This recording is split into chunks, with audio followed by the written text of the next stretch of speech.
சுயமரியாதை எண் 71. நான் வெற்றிமூர்த்தி ஆத்மா. 19/3/81. வெற்றி நமது பிறப்புரிமை என்ற போதை உள்ளதா? வெற்றி இருக்கிறதா இல்லையா? இந்த கேள்விக்கு இடமே இல்லை. நாம் மாஸ்டர் கற்பிப்பவர் குழந்தையின் தியாகம் செய்யும் துணிச்சலை பார்த்து, தபஸ்யாவில் இருந்திடும் ஆர்வத்தை பார்த்து பாப்தாதா குஷி அடைகிறார். பாபாவின் மகிமையை பக்தர்கள் செய்கின்றனர். குழந்தையின் மகிமையை பாபா செய்கிறார். எவ்வளவு பிறவி பாபாவின் புகழை பாடினோம். அதற்கு பிரதி பலனாக பாபா நம் புகழை அமிர்த வேளையில் பாடுகிறார். அமிர்த வேளையில் பாபா பாடும் நம் புகழை கேட்காமல் உறக்கத்தில் இருக்கலாமா? உறங்குபவரை எழுப்புபவர் நாம். எப்படி உறங்க முடியும்? சுயமரியாதை எண் 72. 29/12/83. நான் வெற்றி நட்சத்திரம். வெற்றியை அனைவரும் விரும்புகிறார்கள். இக்காரியம் வெற்றி பெறட்டும் என சிலர் பிரார்த்தனை செய்கின்றனர்.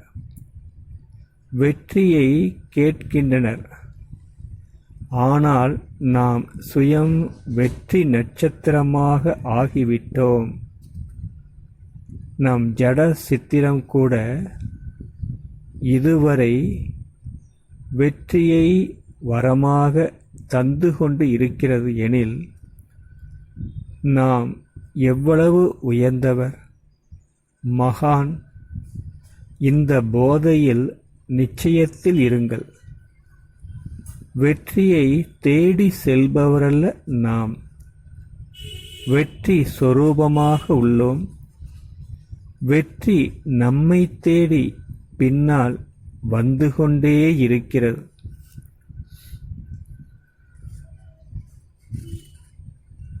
(31/12/90).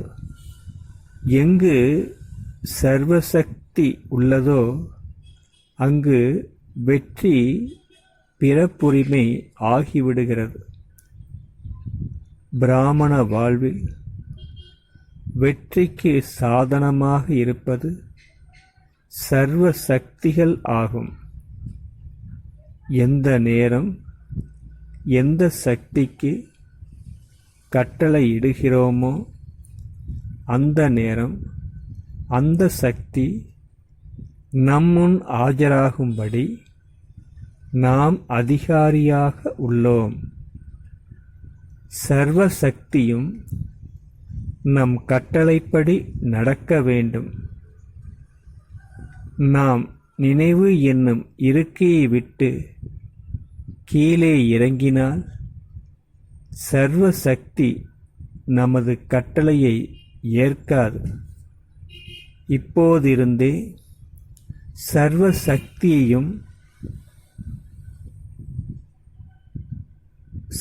சக்தியும் நமது கட்டளைப்படி நடந்தால்தான் இறுதியில் நாம் வெற்றியை பெற முடியும்.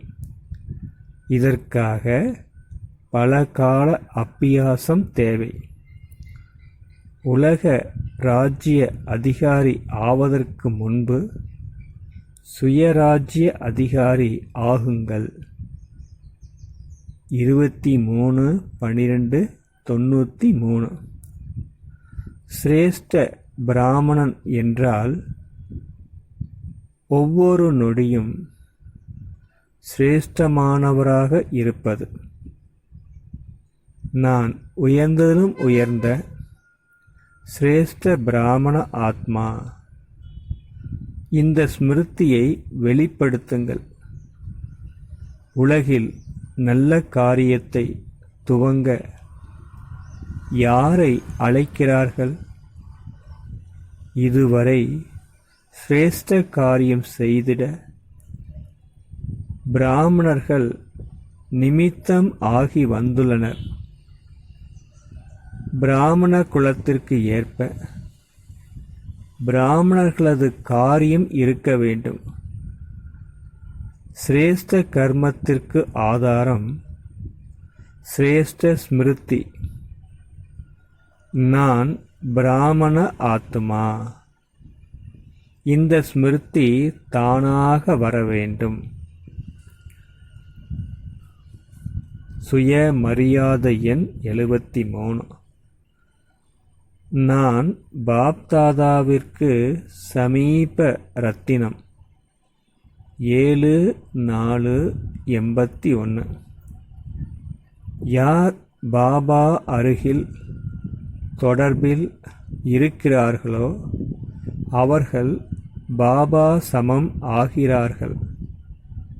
பாபாவின் நிறம் அவர்களிடம் வந்துவிடும்.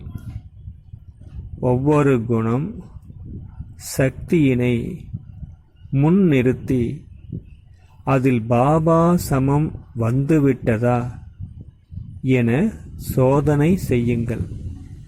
சர்வ சக்தி சர்வ குணம் வந்துவிட்டால் தோல்வி இருக்காது.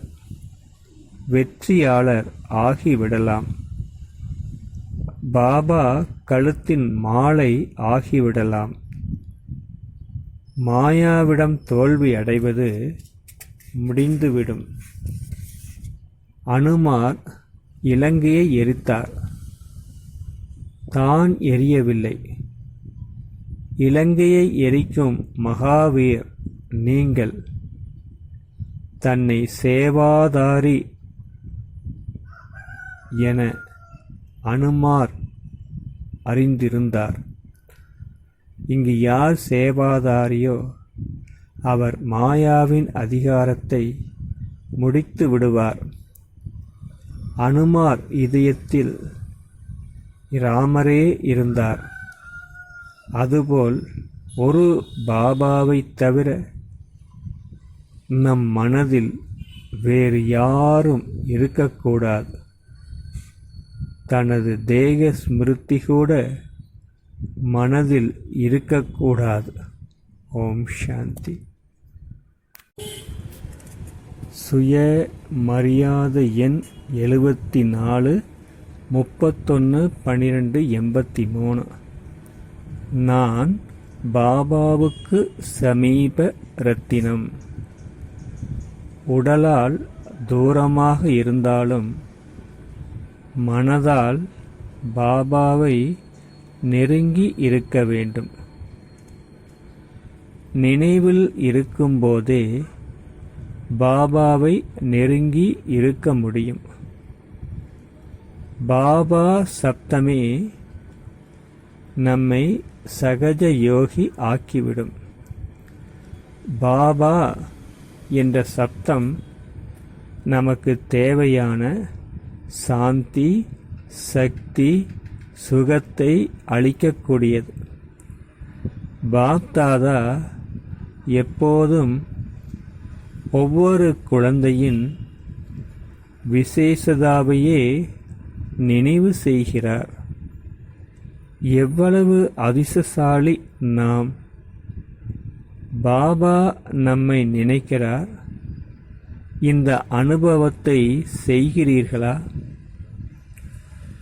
சுயமரியாதை எண் 75.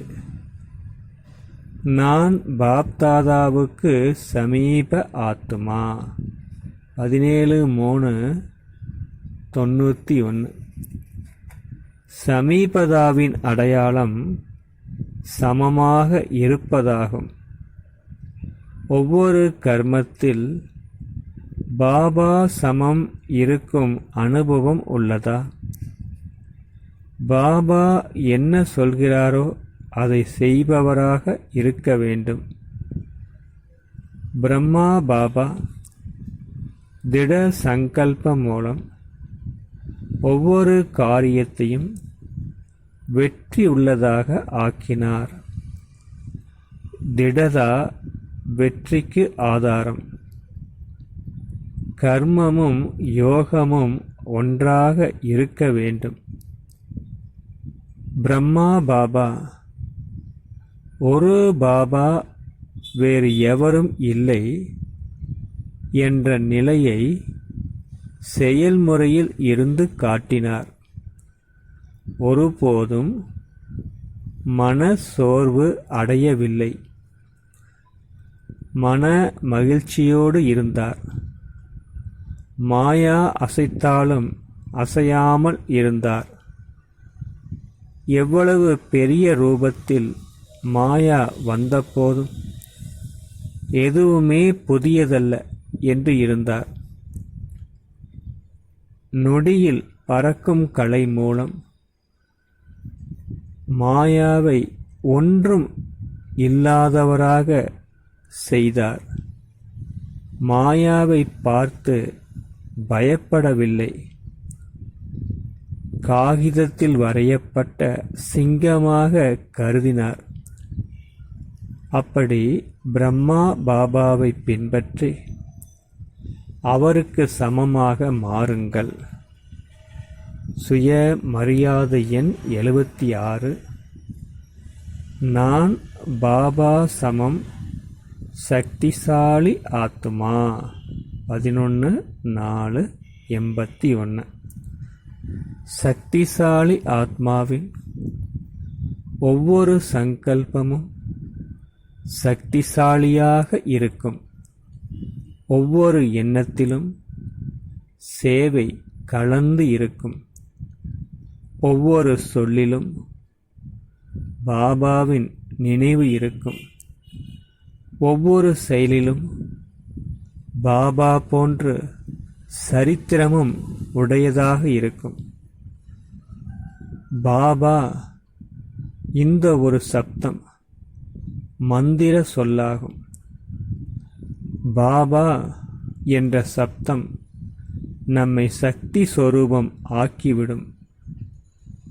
குணம் மாறுவதால் செயல் மாறும். செயல் மாறுவதால் சொல் மாறும். மந்திரம் போட வருகிறதா? பாபா என்றதுமே பாபாவுடையவர் ஆகிவிட வேண்டும். இதுவே மந்திரம் ஆகும்.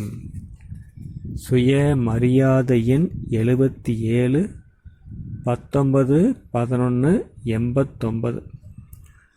நான் சக்திசாலி ஆத்மா. சக்திசாலி ஆத்மா மீது மாயா மனிதர் மூலமோ பஞ்ச பூதங்கள் மூலமாகவோ பிரபாவத்தை ஏற்படுத்த முடியாது. தடைகளை போட முடியாது. ஒரு சக்தியில் குறைவு இருந்தாலும் தோல்வி அடைய நேரிடும்.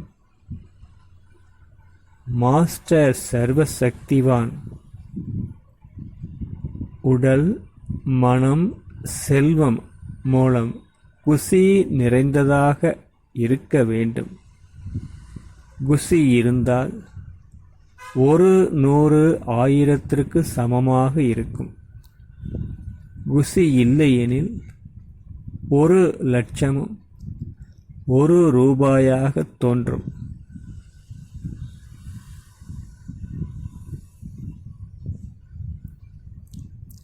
உடல், மனம், செல்வம் மூலம் குசியாக இருப்பின் காய்ந்த ரொட்டியும் 36 வகை போஜனமாக அனுபவம் ஆகும். தன்னை ஒருபோதும் ஏழை என புரிந்து கொள்ளக்கூடாது. எல்லோரையும் விட செல்வந்தர் நாமே. ஏனெனில் உண்மையான செல்வம் நம்மிடம் இருக்கிறது. காய்ந்த ரொட்டியிலும் குசி இருக்கிறது. சுய மரியாதை எண் 78 13/4/81. நான் கல்ப அதிகாரி ஆத்மா. கல்பமாக நாம் தான் அதிகாரியாக இருந்தோம், இருக்கிறோம், இருப்போம். கல்ப முந்தைய நினைவு தெளிவாக இருக்கிறது. இன்று பிராமணன், நாளை தேவதை ஆகிவிடுவேன். நான் தான் அது, அதுதான் நான். இந்த மந்திரம் நினைவு இருக்கிறதா? இந்த போதையில் இருக்கும்போது பழைய உலகம் சகஜமாக மறந்து போகும். விவகாரத்தில் ஈடுபடும்போது இந்த போதை நிலைத்து இருக்க வேண்டும்.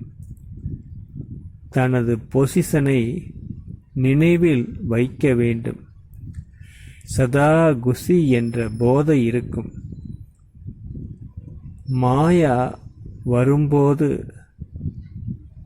நம்மை தனிமைப்படுத்தும். பாபா நினைவிலிருந்து விலக்கிவிடும். ஆகவே எப்போதும் இணைந்தே இருக்க வேண்டும். தனியாக இருக்க வேண்டாம். நான் மற்றும் எனது பாபா இந்த ஸ்மிருதியில் இணைந்து இருங்கள். ஓம் சாந்தி.